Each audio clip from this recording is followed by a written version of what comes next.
In the grand epic of the Mahabharata, the Bhagavad Gita begins not with Krishna's divine wisdom, but with a question, one that sets the stage for one of the greatest spiritual discourses in history. Sloka 1. Dhritarashtra said, "O Sanjaya, after my sons and the sons of Pandu assembled in the place of pilgrimage at Kurukshetra, desiring to fight, what did they do?" At first glance, this may seem like a simple inquiry from a blind king, Dhritarashtra. But hidden within this question is deep symbolism. Kurukshetra is not just a battlefield. It is a sacred land, a Dharma kshetra, a field of righteousness. Yet Dhritarashtra fears something. He fears that this holy land might influence the war in favor of righteousness, that the Pandavas, standing for Dharma, might gain an upper hand. And then Sanjaya, his charioteer and divine seer, responds, Sloka 2. O king, after looking over the army arranged in military formation by the sons of Pandu, King Duryodhana went to his teacher and spoke the following words. Duryodhana, the Kaurava prince, is a man of arrogance and ambition. When he sees the well-prepared army of the Pandavas, he is shaken. His first instinct, not confidence, not strategy, but insecurity.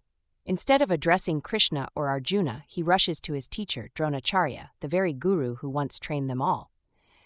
Sloka 3. O my teacher, behold the great army of the sons of Pandu, so expertly arranged by your intelligent disciple, the son of Drupada. Notice his words. He does not acknowledge the strength of the Pandavas directly. Instead, he reminds Dronacharya of past rivalries, invoking emotions rather than logic.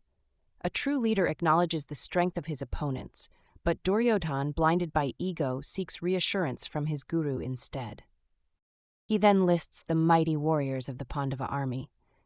Sloka 4. Here in this army are many heroic bowmen equal in fighting to Bhima and Arjuna, great fighters like Duryodhana, Virata, and Drupada. There are also great, heroic, powerful fighters like Drishtaketu, Chekatana, Kashiraja, Purujit, Kuntibhoja, and Shaibya. This is a moment of acknowledgement. Despite his arrogance, Duryodhana cannot ignore the reality. This is no ordinary army. These are warriors of great skill, men of strength and courage. There are the mighty Yudhamanyu, the very powerful Uttamauja, the son of Subhadra, and the sons of Draupadi. All these warriors are great chariot fighters. And yet Duryodhana's words are laced with something deeper, fear disguised as confidence. He counts the warriors, reassures himself, but somewhere he knows the Pandavas stand for Dharma. Finally, he tries to shift the focus back to his own army. Sloka 6. But for your information, O best of the Brahmanas, let me tell you about the captains who are especially qualified to lead my military force. His insecurity forces him to compensate, to highlight his own strength. This is a crucial lesson for us. How often do we, when faced with challenges, react with overconfidence or fear rather than true self-awareness?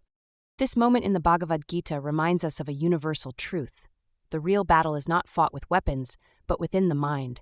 The war of Kurukshetra is in many ways a war within ourselves, a war between ego and wisdom, arrogance and humility, fear and faith. As we move forward in the Gita, Krishna's wisdom will unravel the illusions that bind us, teaching us how to navigate the battles of our own lives. If this insight resonated with you, take a moment to reflect. How do you respond to challenges, like Duryodhana, with fear and pride, or with clarity and faith? Share your thoughts in the comments.